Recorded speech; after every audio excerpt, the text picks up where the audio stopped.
Kıymetli çiftçilerimiz, saygıdeğer yetkililer, İdil, Cizre ve Silopi ilçelerimizde ve bölge genelinin uzun süredir devam eden kuraklık nedeniyle çok ciddi tarımsal bir krizle karşı karşıyadır. Özellikle buğday, arpa ve mercimek üretiminde yaşanan ürün kayıpları sadece çiftçilerimizin değil, tüm bölge ekonomisinin belini bükmüştür. Bu yıl mevsim normallerinin oldukça altında kalan yağış miktarı tarlalarımızda yeşerecek umudu kurumuş çiftçilerimizi borçla, çaresizlikle ve hayal kırıklığıyla baş başa bırakmıştır. İlimizin ve bölgemizin geçim kaynağının büyük bir bölümü tarıma dayalıdır. Bu yıl birçok üreticimiz ürününü ya hiç alamayacak ya da maliyetini bile karşılamayacak düzeyde verimle sezonu kapatmak zorunda kalacaktır. Özellikle kıraç alanlarda yapılan kuru tarım faaliyetleri bu kuraklıktan en ağır şekilde etkilenmiş, çiftçimiz tarlasını sürmüş, gübresini atmış, mazotunu harcamış ama emeğinin, alın terinin karşılığını alamayacaktır. Bu nedenle İdil, Cizre ve Silopi ziraat odaları olarak üreticilerimizin sesi olmak ve yaşanan mağduriyeti kamuoyuna duyurmak istiyoruz. Acil hasar tespiti yapılmalı. Kuraklıktan etkilenen bölgelerde Tarım ve Orman Bakanlığı tarafından hızlı bir şekilde tespit çalışmaları başlatılmalı. Tespit edilen zararlar resmi olarak kayıt altına alınmalıdır. Zarar gören çiftçilere maddi destek verilmeli. Özellikle buğday, arpa ve mercimek üreticileri başta olmak üzere kuraklıktan etkilenen tüm çiftçilerimize doğrudan gelir desteği sağlanmalıdır.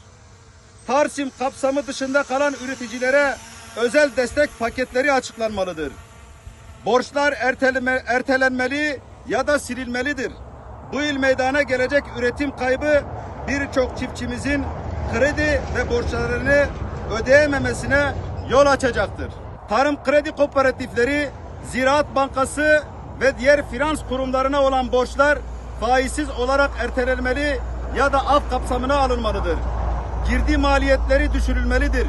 Mazot, gübre, tohum gibi temel tarımsal girdilerdeki fiyat artışı üreticilerimizi zaten zorlarken bu kuraklıkla birlikte üretim neredeyse imkansız hale gelmiştir. Girdi desteği artırılmalı. Çiftçimizin üretime devam etmesi sağlanmalıdır. Cizre Barajı'nın yapımına bir an önce başlanması büyük önem arz etmektedir. Bu barajın tamamlanmasıyla birlikte bölgedeki tarım arazilerinin sulanması mümkün hale gelecek ve bu sayede özellikle kurak mevsimlerde yaşanan su sıkıntıları büyük ölçüde giderilecektir. Sulama imkanlarının artması tarımsal verimliliği arttıracak, çiftçilerin gelir düzeyini yükseltecek ve bölge ekonomisine katkı sağlayacaktır. Aynı zamanda kuraklık nedeniyle ortaya çıkan tarımsal kayıpların önüne geçilerek sürdürülebilir tarım uygulamaları desteklenmiş olacaktır.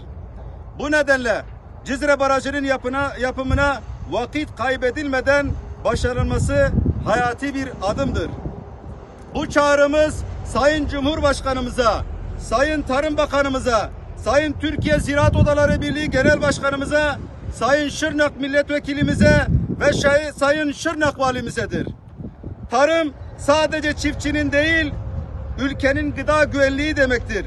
Çiftçimiz toprağını terk ederse sofralarımızdaki ekmek eksilir. Bu nedenle yaşanan bu doğal afetin sonuçları sadece bölgeyi değil, tüm ülkeyi etkileyecektir.